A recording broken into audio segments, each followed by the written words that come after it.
You are listening to the sounds of the Right On Network. Hello and welcome to episode 23 of On the Record Jams, brought to you by the Right On Network. I'm AJ. And I'm Arthur.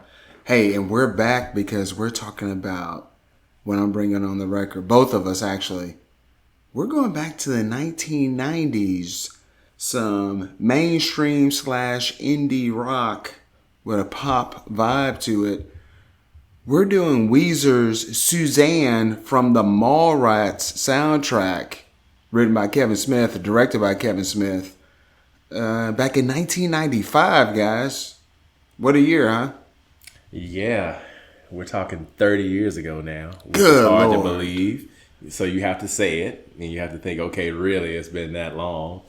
It doesn't feel that way, but math is math. It's really been 30 years. And it feels like 30 years because when people say Ben Affleck, I'm thinking Mallrats, Chasing Amy, the 1990s. And he totally turned into, Ben Affleck is Batman. Like, what the heck? The only way that could have happened, 30 years went by. So I can believe it. So let's talk about this because, you know, you and I, we've known each other for a long time, over 30 years, but we've never really rapped about Weezer. That's true. We haven't gone into it. I'm sure you have a story about them. I mean, the way I know them is that they have those songs, like there's those ubiquitous, they're everywhere type songs, and you don't even have to know that it's them. You look at the track list, and you're like, oh, okay, I know 8 of these songs without even trying to know 8 of these songs. Mm-hmm. So, like, that's my exposure to Weezer, because it's like if you were listening to music and you were on the outside, like, you knew about them. But that was all I had. So what's funny about Weezer is, okay, so HBO has the show HBO The Wire. And when they get to season 3, the way that season wraps up, you could tell they thought, oh, this is the last season. Because, they were wrapping up storylines. And they're like, oh, no, man, you know what? Talk about some 1990 stuff. Psych, you guys are coming back.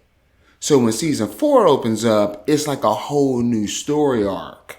So it's like Star Wars, where the first 3 episodes, it's a young Skywalker, it's a young Darth Vader, and he's a young Tyke, and then he turns bad. And then when we catch him in the next story arc, episodes 4, 5, and 6, he's evil, right?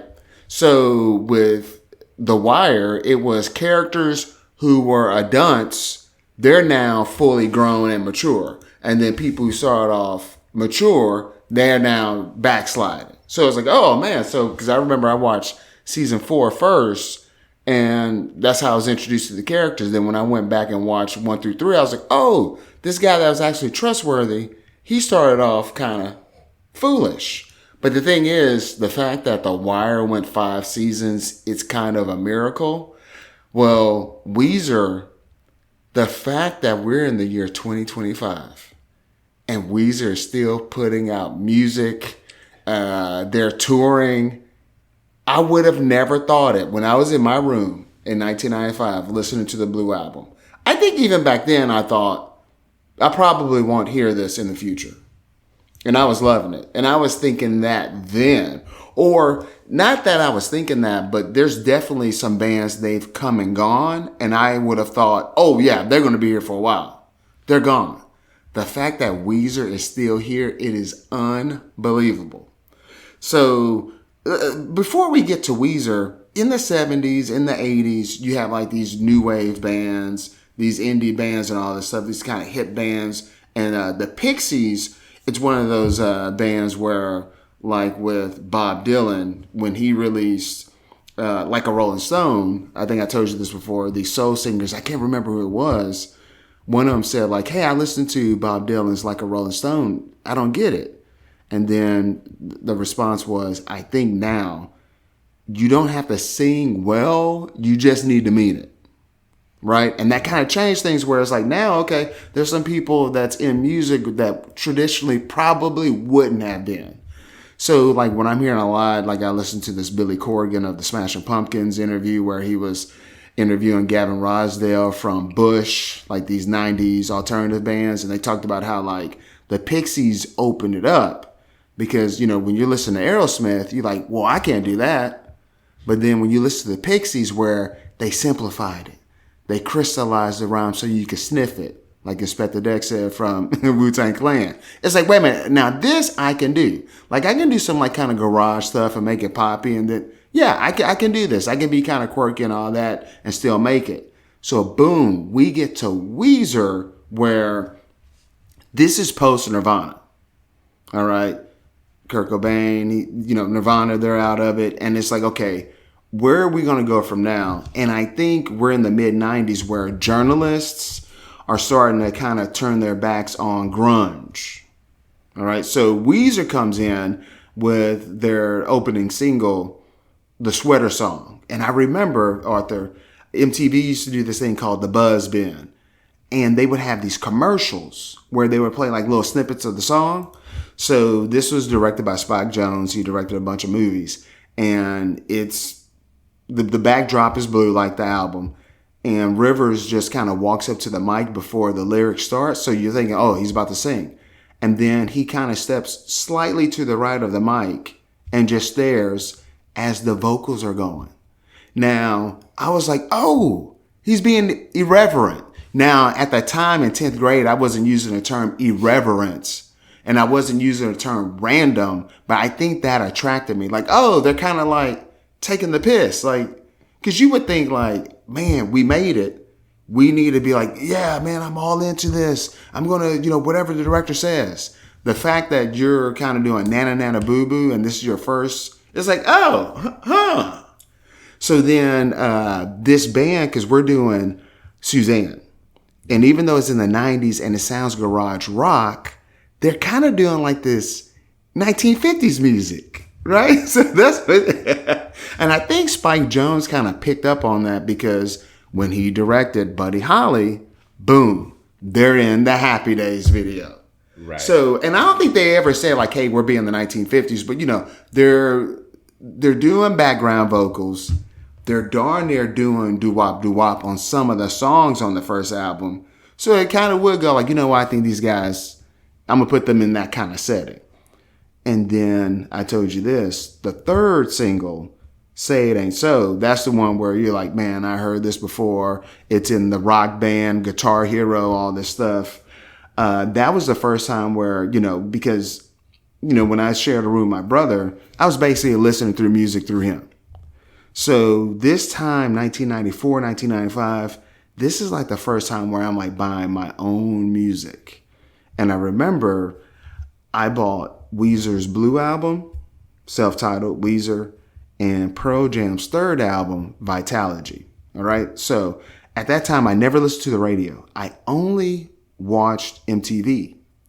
So when Pearl Jam, when they released their first album, 10, I guess they just got they got put off by like videos or whatever. So they're like, we're not going to release any more videos. So when they had their second album, I didn't even know they had a second album. No. The second album's called Versus. So when I went, but somehow I found out about Vitalogy. So this was the first time I ever bought two albums in one go. I bought Weezer's Blue album and I bought Vitalogy. And I looked and I was like, wait a minute. Oh, Pearl Jam had an album before this? And I was like, okay. I was more excited about that Pearl Jam album. So I was like, I'm going to listen to Weezer first. And I was blown away.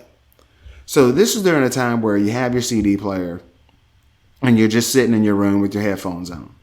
And when I got to Say It Ain't So, I was blown away so much, I repeated it. And that was the first time I ever repeated.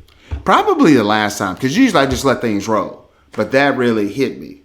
So we're here now where I think Weezer, with this generation, it really turned kids on really like, not only like Nirvana kind of turned people on to, oh, there's other stuff out there, right? Like there's other stuff. And then Weezer kind of did it where it's like, not only is there other stuff, but then there's quirkier stuff. There's like this nerd rock stuff. So that was a whole nother dimension. So this is also during a time where you're having Seinfeld, you got Pulp Fiction with Quentin Tarantino, and speaking of this Susanne that's on the Mallrats soundtrack, Kevin Smith, where this is the changing of the guard. Everyone wants to do witty banter, witty dialogue. And, we talked about this with the Wu-Tang Clan. They're name dropping pop culture. And in this, he's saying Buddy Holly, Mary Tyler Moore. In the first album, In the Garage, he's talking about Ace Frehley. He's name dropping characters from the X-Men. So it's like, oh, huh. And I think this starts a legion of fans and fandom. So this is Weezer's Susanne, where I believe this is about someone at Geffen, DGC, where they're just like, hey, we're on the label. And the lady, we call them Chandra. But like it's a woman at the label that's helping them out. And it's like, okay, I want to write a song about this woman. So 1995, Susanne. Susanne with an S. Susanne, you're all that I wanted of a girl. You're all that I need in the world. I'm your child. Make me blush. Drive me wild. Susanne, you're all that I wanted. When I left you, I was all alone, cold and hungry, crying on the phone. You baked me brownies and said, don't you cry, and gave me the coat off your back. Even Izzy Slash and Axl Rose, when I call, you put them all on hold and say to me, you do anything. And all I can do is say that I haven't much I can give you in return. Only my heart and a promise not to turn. But I'll sing to you every night and day. And every night, Susanne, I'm your man. Okay, so this is written by Rivers Cuomo. And I can't help but smile and laugh because it's kind of crazy. It's funny with them. They'll do something this is sincere, but they'll do some things where it's like, no, this is a joke. I'm not saying that this is a joke, but there's some things they do where they're they have a straight face and it's like, no, this is not serious, but they're acting like this is serious. But I will say that this is on the sleeve. This is some serious stuff here. The reason why I picked this one is because it's all right, I'll pick something during this era. And I think, Susanne, okay, that's fun because it's a B-side. It's on the soundtrack. And think about that when movies had soundtracks. Woo! Yes. And it used to be a thing. They would put a lot of budget into it and they would try to make it go and they would try to make it sell. And they would try to do some kind of corporate synergy thing. Like, hey, we're going to get you to buy the movie. We're going to get you to buy the album. And if we get you one way, we're thinking we can get you the other way too. If you like the movie and then there's songs licensed, we're going to get you to get the album or vice versa. I love this song because it does all the Weezer things. We have background vocals. Yep. We got a guitar solo. And what's interesting about them is... because Nirvana, they were doing a lot of things where it's like, hey, that's cornball, we're not going to do it. So before Nirvana and you would see rock bands on MTV, they're being gaudy, they're looking at the camera, the women are dancing on the car. And Nirvana was like, nah, we're not going to do that. But Nirvana, they would do guitar solos and Weezer would do guitar solos. But kind of throughout the 90s, it was like people weren't doing guitar solos anymore. So... when I was like, hey, Arthur, we're going to do this Weezer song. We're going to do Susanne. What was going on with you? I mean, for me, I think about that time in music, it kind of falls into the same thing where we're starting to get enough money to buy our own music.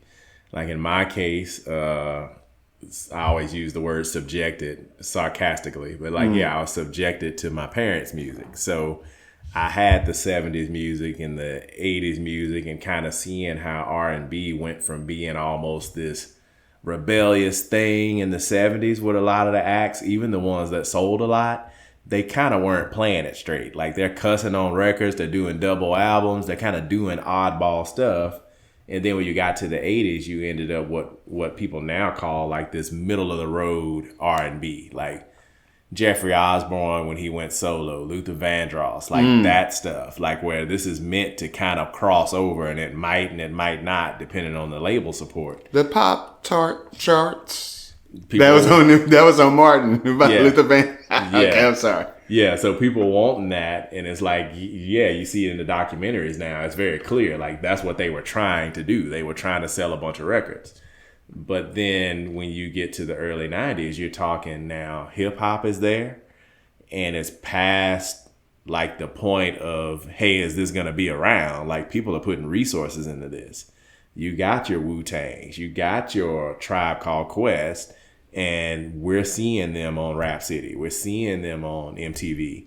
And I think the great thing about MTV is it kind of kept us at least at the surface of several different genres of music. So in that case, I had that. So in some cases, you think about not having the money to buy everything. So you would buy certain stuff, and then other things you would just hear it and be like, oh yeah, that's jamming right there. I like that. And then whether you bought the album or not, it was more about how many different ways you had that music kind of laid into your life. Whether it was at the parties you went to or your friends had the same stuff, and it was just kind of... And you're riding in the car with them. Yes, and you're riding in the car with them, and it wasn't like a universe where everybody thought they were the best DJ either, right? So you may have had some amount of radio, or like you're saying, you had an older brother that you had his music, so it was kind of hard to get too isolated. So I think in that environment, I was starting to get that isolation because I had enough money to buy my own stuff. But in my case, I veered really heavy in the hip hop because that was like the paint where it ain't for my music tapestry, because it was a lot of pop. It was a lot of, I had the yacht rock too, so I had the Michael McDonald's and all that too, but it was mostly just right on R&B type stuff. And so for me, I went real hard into the hip hop stuff, and I wasn't worried about regions. I wasn't worried about what was selling the most. I had the stuff that was selling the most, but I also was into, I was listening to that East Coast or whatever. Like, I was listening to whatever I got my hands on that I thought was good. And then I had MTV to kind of as a palate cleanser. And so that's how I knew about Weezer. And my mind for them is like, when you showed me the song, I was like, man, I was struggling with thinking about the time capsule of it. I was like, was this like early 90s or late 90s? And then I had to go look to kind of figure out where this was at. And then I was like, oh, okay. Because the other thing about Weezer in my mind is it feels like these songs lasted for a long time. Like they kind of spun the block. So even when you get to the early 2000s, there was still like a, do you remember these Weezer hit songs? And like they never really went away. Okay, so it's interesting that you said, okay, get to 2000s, because this is what happens. Because I'm kind of foreshadowing what I want to talk about in a future episode. But they do this first album, and people are like, hey, that's kind of cute. Yeah, hey, look at that. And then they do the second album, and it's like, well, what's this? It gets panned by the critics, all this stuff. And Weezer goes away for 5 years. Rivers, he goes to Harvard, all this stuff. But they're still kind of putting out music. And then in 2000, when they're like, okay, let's come back. And they go on a Warped Tour, like, all right, we're going to try to come back. Let's do a little touring just to warm up. And people are yelling their name, Weezer, Weezer. And they're like, whoa. When we were having hit songs on MTV, we weren't getting this kind of love. What happened? And it's like this kind of slow churn. So like, I think some of these songs, like Say It Ain't So, when I first heard it, I got blown away. But it was one of those things like, back then when you release an album, like Aerosmith, they would have like 5 singles. So it's kind of like when they go, hey, you know what? Let's do one more single and just see what happens. And if that sucker blows up, then we'll kind of keep going. But if it kind of dies down, then it's like, all right, we're done with this album. And that's how Say It Ain't So came out. It was like, okay, it's the third album. We're kind of trying something. And I remember Brian Bell, he's a guitar player, a singer. He kind of shaved his head. And the studio, the company, they're kind of mad about that. Like, wait a minute, what are you doing? And it was right before the video. And I remember I thought the video was cool because one of these things where it's like they were practicing in someone's house. And like it's a woman doing laundry as they're playing. Rivers at the very end, he drinks his high C fruit punch, like a juice box. And during the guitar solo, they're playing hacky sack. And one of them, I remember, had like a Star Wars t-shirt, I think like a Stormtrooper shirt. And for back then, you would have had to do something special to get that shirt. Where like now you just go to Walmart. Like now you just roll up the street. But the way this shirt was, you would have had to go on a hunt.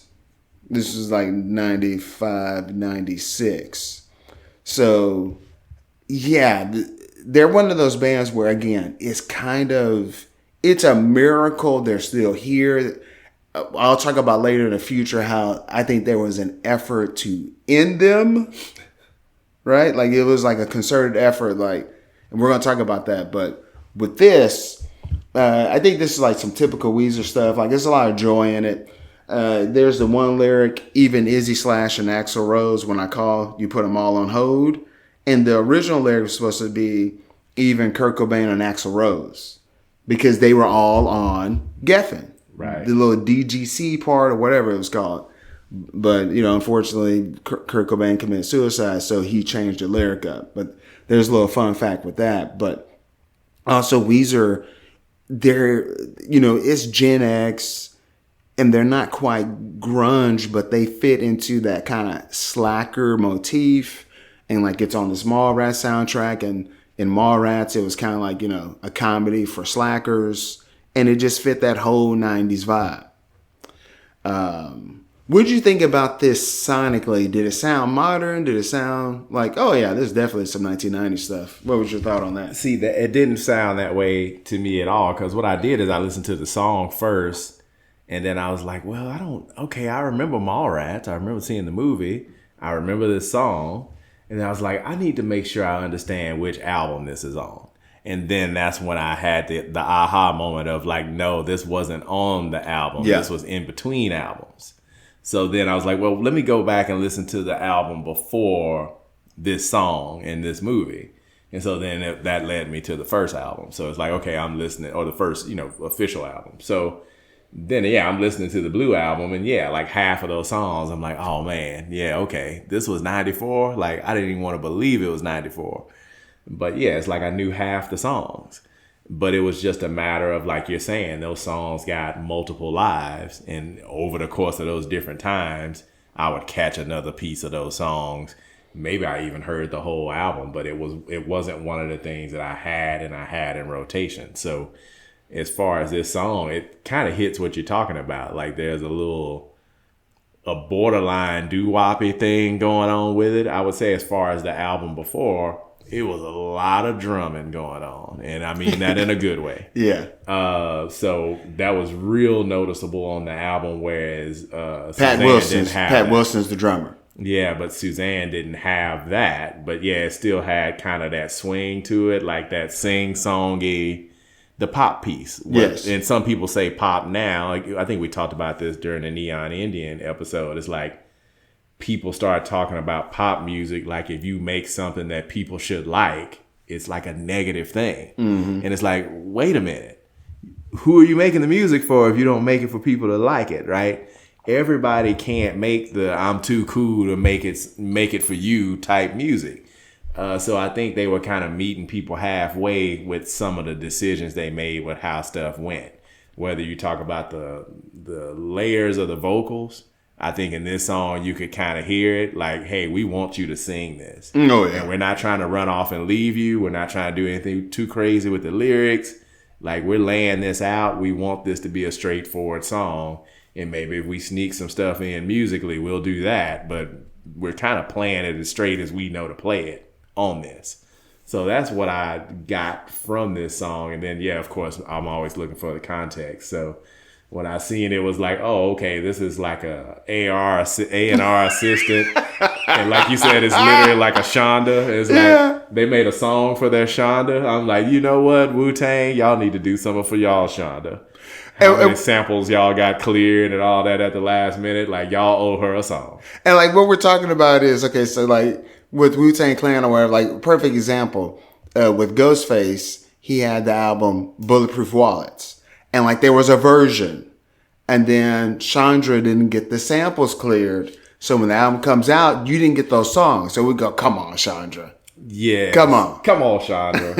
I can't believe we took this long to get to that running joke, because it was like, because the funny thing is like, because it's Ghost and them, so we used to make fun of those guys, because it's like, okay, especially back then, like 20 years ago, 25 years ago, you're having to turn in the artwork months before the album comes out. You're having different deadlines. You have an artwork deadline. You have the actual album deadline. And so these guys are recording all these songs, messing with the sequencing, figuring out that the sample isn't cleared. So then now they either got to re-record it with a different sample, or just say, if we can't get the sample we want, we just got to take this off. Like, I remember with Bulletproof Wallets too. I think that was the one. I think Good Times was supposed to be on that. Good Times. And they couldn't Sunshine, get it cleared. And they couldn't get it cleared. And they got it cleared later. And it was like, golly, Shonda. Cause man, Good Times, Ghostface, Good Times, my word. Woo. Oh my gosh. But it was almost like, it seems like Susanne, she didn't have to get samples cleared because different type of music. But I think the other challenge with this period of time is like, it wasn't like you turned in your album on a Wednesday and it came out Friday. Like, you're turning in albums in October and it's coming out the next May. Like, in this case, that's literally what happened with this Blue album. Like, you're talking multiple months of you've done the music, and now the label is sitting around touching their chin, thinking about how they're going to put the treatments together and what videos and what's the single and all that. Like, could you imagine some of the artists we have now? They're finishing albums on Monday afternoon, like taking a picture for it Tuesday on their phones, and then just doing their own artwork on Canva or whatever and saying, yeah, my album comes out Thursday night, y'all. We good to go. And randomly changing the track listing. Yeah. Wow. And they're getting all their clearances up front. So, they got better Shondas, I guess. And even if they don't have that, like we'll talk about with the clips, it's like, yeah, somebody got on the phone and made something happen. Like, something got uncleared, then it got re-cleared within hours. And also maybe analytics is also telling these artists, it might work in your favor. Let them use the sample, because they'll come back to you where they'll find, so this is where it came from. And then you get some traffic and then you get that cachet. I can't prove that, but I think that's what may be going on. I think, yeah, now more so than before, because even if the streaming money, there's so many narratives about streaming money now and how many streams you need to make blah, blah, bloop amount of dollars. But, man, yeah, if you're getting no streams and you made some random funk record in the mid-'70s and your last new record was 1982 and somebody's trying to sample your stuff, like, they all need to be blanketly told, like, dude, let them sample your stuff, man. What are you doing? What do you think about I'm Your Child? Make me blush, drive me wild. Because, okay, this is the beginning. I'm not saying that this is the beginning, but this is the beginning of, like, this generation, Janine Garofalo, all that stuff of, I'm being ironic. Like, I'm someone where you wouldn't think that I was listening to gangster rap, and that's what makes it funny. So, like, Office Space, where it's like the guy, he's rapping. Yeah, so it's one of them things. So, like, with Weezer, because Susanne, this is something that could have easily been on the Blue album. Right. Is that recording session. So, with, like, Buddy Holly, where it starts off with, what's with these homies dissing my girl? Why do they have to front?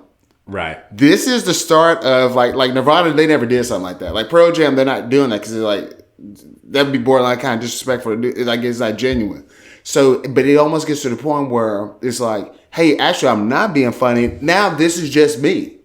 So, like, when that guy is, that guy in Office Space, when he's rapping Ghetto Boys, he's not disrespecting the culture. He's not doing appropriations. No, dude, this is me now. Like, I like this stuff for real. I'm listening. Like, I don't know what else to listen to. Like, I'm listening to Ghetto Boys. Like, this is a part of where I'm at. Like, this is what I do. So this is the start of that where, like, if it was 1984 and someone's doing this, like, hey, Revenge of the Nerds, they do kind of like that rap. Like, that's kind of funny, right? Like, no, this isn't funny. This is what I'm doing. And, like, this is the start of that. So I just, I'm your child. Yeah.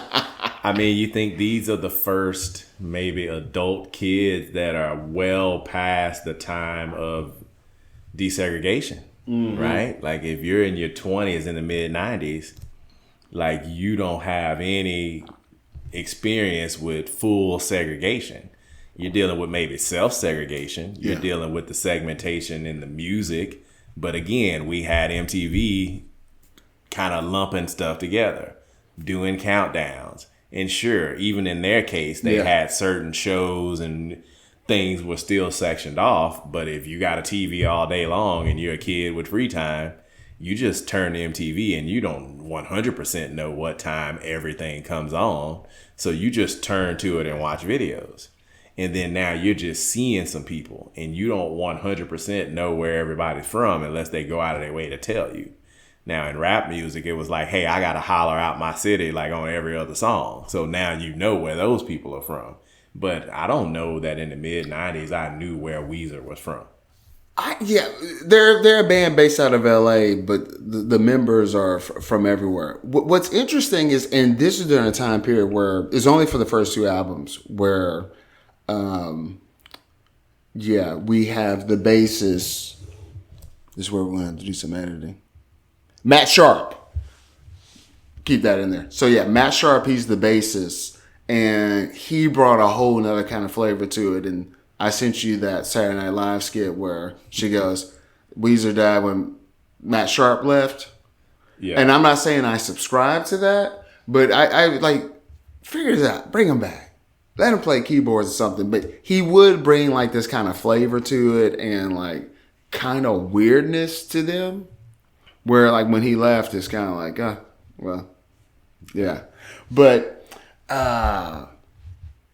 this is fun stuff with the background vocals, the guitar solo. And what's interesting is, like, I've listened to a lot of Pearl Jam, but I don't really know much about them. And that first album is kind of like, how did y'all do that?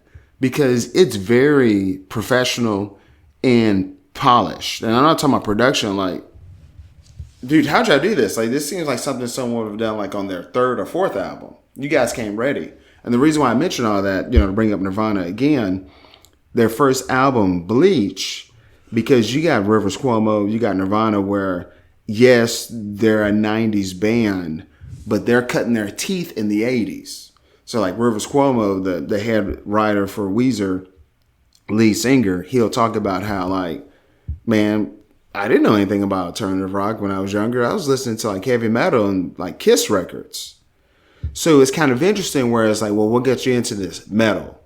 Like when you listen to Nirvana, that on that Bleach album, they have About a Girl on there, and that's kind of like a pop song.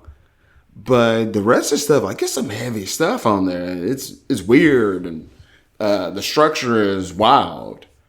And then when they get to Nevermind, it's like, okay, you know what, let's straighten this out. Let's do some traditional 3 minutes, bam, verse, chorus, verse, and we're out.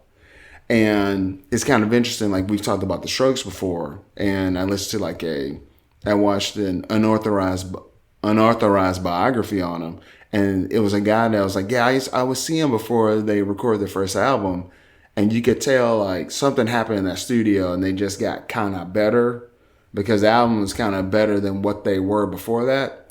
And with Weezer, because Weezer is one of those bands, like the Strokes, not so much.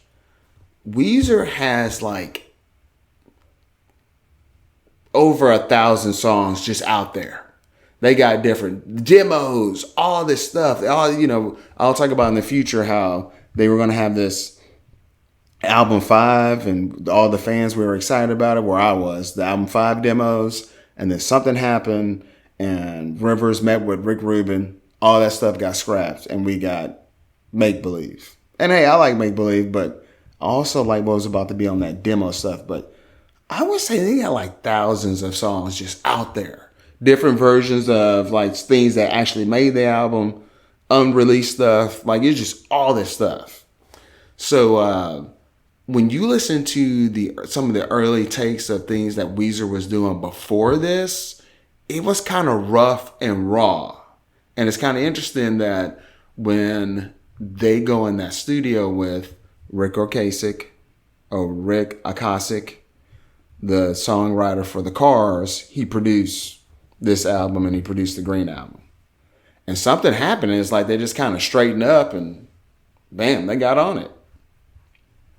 Man, that's crazy. But I love that because we have so many acts now that either just stop recording altogether because they can't get it figured out. They can't get on the same page. They're more focused on, the 20% of goofballs that aren't going to like anything.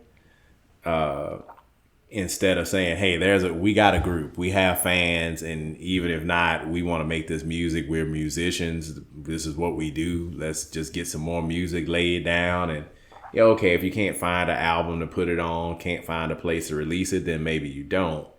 I think the question I have for you too with these guys, this music is available because stuff just leaks. Is that kind of how this stuff is available, or is it a wink leak? Like they're putting it out on purpose? They're putting it out. Some of they were in like they have an album that I thought was great. It came out in 2002, Mallrats, and it was basically they were going back and forth with fans like, okay, this is like demos we're working on. What should we pick? Like it was crazy. It was going back and forth. Like Mallrats. Wow. Like a fan named it, and then the cover for it, a fan created the cover. So no, they're putting the stuff out there. Good. Yeah. Oh yeah. So, but I can't like guys.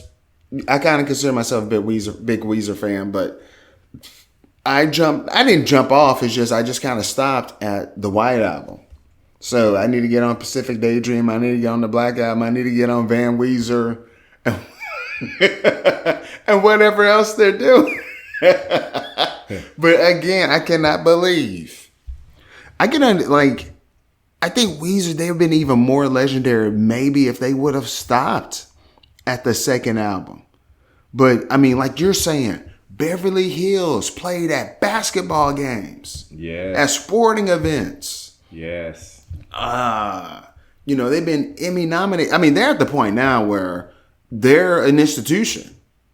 If they come to your town, they're selling. Right. Which is why they should keep going. Oh, yeah. Right? Because, I think sometimes we are guilty of that absence makes the heart grow fonder, right? You last for 5 or 6 years. You put out your music at that time, and then there's a dispute or there's a label thing, and then everybody just goes and either quits making music altogether or they all do their own thing, and it's trying to be greater than the sum and all that. And it's like, okay, great. I get it. Y'all couldn't figure out how you want to do the drums, but dude, get back in the studio. Like, come on, like make some music, figure it out. But some people just can't do it. So it's a miracle that they kept going. It looks like, they did a hiatus at a crazy period of time. Yes. You think in the late 90s is when like people would start, that was the beginning in my mind of listeners being overwhelmed by the volume of available music, because you had your Napsters, you were beginning this is like the very beginning of streaming. It started illegally and then they put the clamps on it, and now we have whatever we have now, where you really can lose an album. Like you can find an album, it comes out, you listen to it 2 or 3 times, and then the next week you get flooded with another 3 or 4 albums. And so if you don't save that album, or if you don't set a reminder, like it could be an album that you love, but if you're trying to stay current, like you can literally lose music. So I think for them to be gone for that period of time, I can't imagine that didn't impact their fanhood too, right? This is what happened, and we'll talk about this at a future time. When they went away, that second album, Rolling Stone magazine panned it. And then a generation later, they retroactively reviewed the album because they inadvertently started a wave/movement of music that they didn't even realize that they did. And we'll talk about that at a future time. And that's really the real reason that they have the staying power. Right. Which is beautiful, because it goes back to something that you said this and it keeps coming up like every few episodes. It's like let these artists do what they're gonna do. They're the pros here. Like, and if you try to make somebody's album for them, like you try, especially a group like this where you're dealing with musicians. Yes. They can go into different sounds. They're coming from different places. They're not going to do the same thing every time. They can do more than one thing. Let them do their more than one thing. And now I think they're in that category of, I'm in middle school and I'm looking for some other. I think they have gotten into that. I think Metallica used to be that. I think David Bowie used to be that. I think Wu-Tang Clan, they fell into that. And I think Weezer is in, because I'm seeing young folks wearing Weezer stuff. I think they fell into, like, you know, so now it's generational. So if you go see them play, it's going to be a 60-year-old and a 16-year-old. Right, which is good. Yeah, that's a good thing. And it's a proof of concept too, right? Yeah. It means they did something right. So, hey, final thoughts about Susanne, You're All That I Want in the World. And then at the end, I mean, when they close it, that like a little 50s closer. Right. Yeah. Yeah. I mean, it's got all the stuff that you talk about. And then you can see how this could be a good song to pick for them. It's a jam. They got plenty of them. Not all of them are the ones that you couldn't get away from. But, yeah, I mean, they got album cuts. They got jams. And it's great that they're still moving and shaking and doing shows. And sheesh, if they can hold it together and get along, they deserve it, right? Yeah. Because, again, we got so many bands and acts that we love that they can't get one song together. So this is great. Yeah, and I shouldn't even bring this up, but I don't know what happened. It happened like last year or whatever, where the third bassist, Matt Schreiner, like his wife is bucking at the cops. And like, is and they were like, okay, baby, sorry about that. We got to make another album. If they survive that and still making music, that's what I'm saying. I ain't trying to hear it, guys. These people that can't get the music out. I don't know what happened. What was got shit in the backyard? So, yeah, guys, like, Arthur, where can they reach us if they want to talk about some Weezer? Man, we got ontherecordjams@gmail.com, OTRJ, Blue Sky, On the Record Jams on the X. We have the On the Record Jams YouTube. Sheesh, and everywhere that our podcast is at. We're on Amazon, I know for sure. I've got that confirmed. We're on Spotify. YouTube. We're on Apple Music, YouTube. Apple Yes. I mean, you type in On the Record Jams and we're there. You can get the back catalog, which is now getting pretty ample. Yes. So yeah, we got a lot of episodes in the cut, and we plan to do plenty more because we're going to keep on jamming. Yeah, and if you can, if you want to support the podcast, go to Apple Music, rate and review us so we can find those other music lovers out there. So, guys, until next time, keep your lamplight trimmed and burning. And keep on jamming.